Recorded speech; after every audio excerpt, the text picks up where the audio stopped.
Hello, welcome to my channel. My name is Witchcraft, or welcome back. Thank you for all the views and the subscriptions so far. I'm really chuffed with everything, all the comments I've had and the likes and subscriptions, so thank you so much. I really do appreciate it. Today I'm going to be talking about my progress with my cross stitch that I've done this week, and my bullet journal, just a bit that I've done in that, and my books. So thank you for watching. Today I'm going to start with the long dog sampler. One of the ladies in the comments, Jacqueline, she's asked me to go into a bit more detail, so I'm going to try and do that. And also my friend has said, please can I explain some of the short-term abbreviations, because she doesn't do cross stitch, so it's just to explain what they mean. So I'll do that as I go along as well. The long dog that I'm doing is called The New Normal, and I've taken a print off of it so you can have a look at exactly what it will look like. So there's that, and there's all the bubbles that I've been talking about. So it's really lovely, got some lovely detail in there. 2 unicorn horses and nice rabbit. In here as well you've got some initials, and they've given you a alphabet chart so you can put your own initials or any initials that you want in there, which is quite nice. So last week I had said, oh, how about I do a bubble each week or every 2 weeks. I think it'll be every 2 weeks. This week when I worked on it, I've just struggled. I had a day where just stitching wasn't going well for some reason. I started it in all intention to do a bubble, and I got so far in and I had started a new page on the pattern because I printed the pages off, and I counted wrong, so I had to frog it out. When we say frog it out, it means taking the stitches out basically and starting again. I googled what frogging meant because I'd heard loads of people say it, and I thought, well, where does frogging come from? Because we've got WIP, which means work in progress, FFO, fully finished object, sales, stitch alongs. So I kind of, you know, that makes sense. But frogging, I was kind of like, well, where's frogging from? So I googled it, and Google said it was because you're rip it when you're ripping out the stitches. So it might not be right, it might be you know, that's what it means. But so if it does mean something else, please let me know. But that's what I've got from Google, that frogging means you're ripping out those stitches. So I'd started it, and then I had to rip it out, and then I started again and I got it wrong again somehow. What was going on, I don't know. So I had to rip it out again, and then I started going again. It was all going fine, and then I realised that I was running low on that colour thread. So I've ordered some more, and I've gone, do you know what, just step away from that. It's just not happening. So I will show you the progress I've got done, but it's unfortunately quite little. So last week I had all of this done, and here we've got, so I had this little bird, and it's on a boat, and then we've got a little heart here and the start of a seahorse. So if I show you on the pattern, that's basically this little bit here. So nowhere near as much as I would have liked, but it's progress. Progress is progress. Going into some details on it, the finished size will be 14 inches by 16 inches. This is an 18 count Ada white. I've done DMC 336 on the darker colour, which is a navy blue, and DMC 160 on the lighter colour, which is like a silvery bluey grey sort of colour. And it was just a case of me going through my thread box and having a look at colours that I thought complemented each other and going with that. I've decided with my samplers to do 1 thread each time that I do a full cross. So I like the fact that when you look up close you can actually see the crosses, and I think that works well with a sampler. With my full coverages I do 2 threads over 1 cross, and that's because I want the colour to pop more and not see any white through. But samplers, it's fine, and I think it works with just the 1 thread as well. So hopefully next week I will have a bubble done to show you a bit more progress. But when it's not working, I think you just need to step away and go, okay, that's not happening today, and go with it for another day. So one thing that I did find successful this week was I worked on my 20-sided dice fairy, which is by Jasmine Beckett Griffith, which is this one. Last week I hadn't worked on that one. I've been focusing on the mini fortune teller, which is the cat with the book and the orb and everything in it, and I just wanted to go on something different this week. So I'm pleased with my progress on this one. I had done, I think, just a bit of the green here. I've almost fully finished that bit, and I've got some of the dark hair outline here coming along now.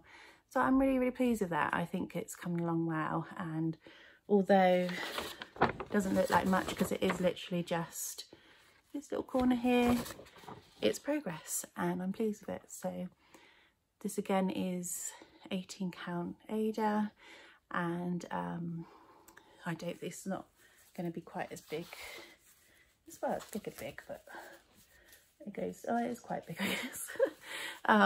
But yeah, I'm really pleased with that one. So that one's coming along nicely. I've then also worked on Hannah Halloween this week, which is this one. And last week I think I'd just done a tiny bit of the pumpkin, and I've just been working a bit more on that. So here's my progress on this one. So it's looking more, let's have a look, more pumpkin like. I think you can see more detail along there. So I have got, I think I'd only had about that much done, and so it's coming along. So this one's going to be a really big one, so loads of fabric, but yeah, I'm pleased with that, how that's coming along. So I'll work on that. I think my plan for this week is to work a bit more on the Hannah Halloween and maybe go back to the fortune one, so kind of switch that one and the sided dice fairy every week or something, and then get a bubble done on the long dog. So and I can just gradually get things done.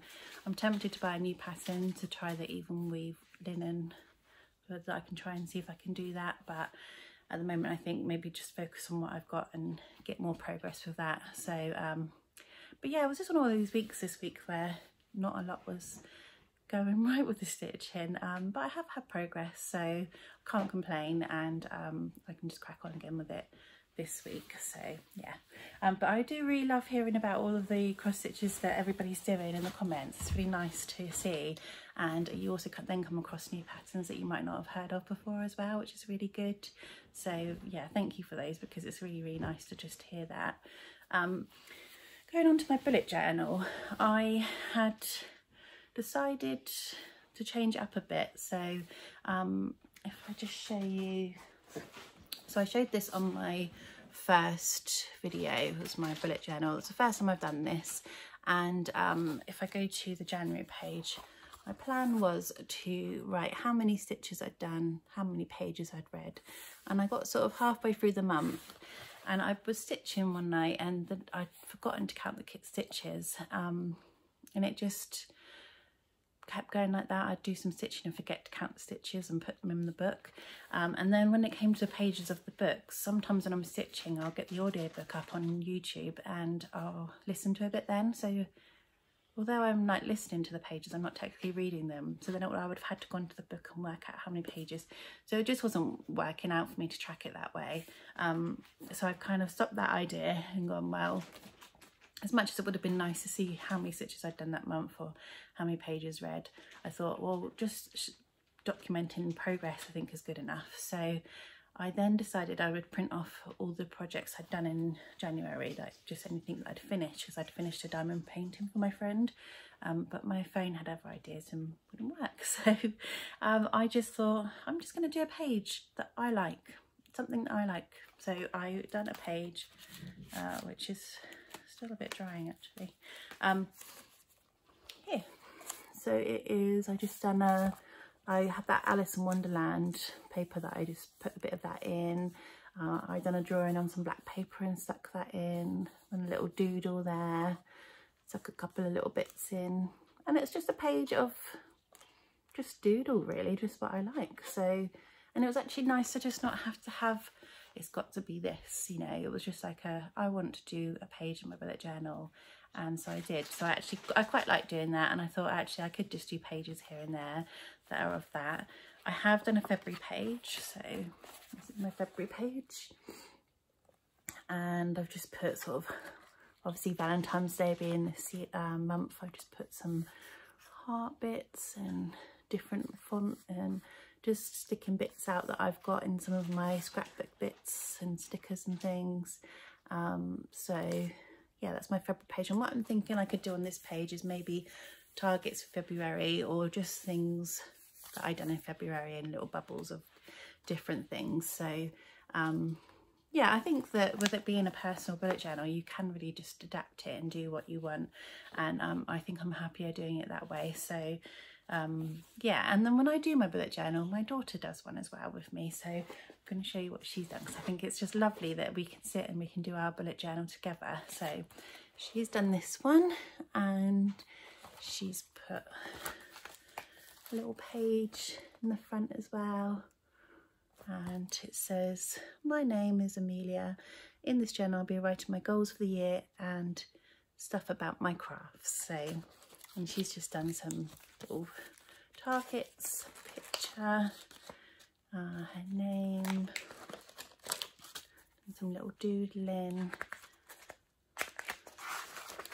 and some pictures of cats and things. So yeah, it's really nice that we can just sit there, and whilst I'm doing mine, she can do hers, and yeah, we can just sit and enjoy each other's company and do that. So I'm really enjoying doing the bullet journal actually, and it's just really nice to just find little scrap bits, stick it in there, and of what I like, and it'll be nice to look back at the end of the year and see what I've done. So that's that. I also talk about the books that I'm reading. I last week spoke about one called Vicious by V. Swab. I've nearly finished that. I'm probably about 2/3 of the way, maybe a bit more. I am quite enjoying it actually. I wasn't sure at first, but it's quite different than what I usually read. It's about a couple of students that figure out how to become superheroes, and what they need to do to get a special power. I'll try not to say too much, but they end up becoming sort of enemies, and it's both the characters you kind of don't really root for because they're both in the wrong, but it's quite interesting what's going on so far. And one of the ladies in my comments has said there's a second book called Vengeful as well, so that might be one I'll go on to read, maybe not straight after, depending on how the ending goes, but yeah, it might be one that I'll read. Another lady's reading the Terry Pratchett novels, which there's 40 of, so I was like, oh, but she said that actually you can just pick up one because it's all set in the same world, but there's different stories. So might be something I'll pick up one of those one time. I also wanted to, I thought it would be quite nice to show some of my books. So I thought weekly I'll just show a book from my shelf that I like, and just show it off really, because I'm a bit of a sucker for a pretty cover. So I'm one of those people that will go to the shop to buy some shower gel, and I'll go to get my normal one, but then there's a limited edition Halloween pumpkin spooky one for 20p more or something, and I've got to have that because it's got funky Halloween patterns on it, even though it's the same shower gel. Or they might have sparkly unicorn version, and so honestly, people that do packaging, I'm a sucker for that, so it's quite bad. But I do like a nice book cover, so I thought each week I could just show a book off my shelf.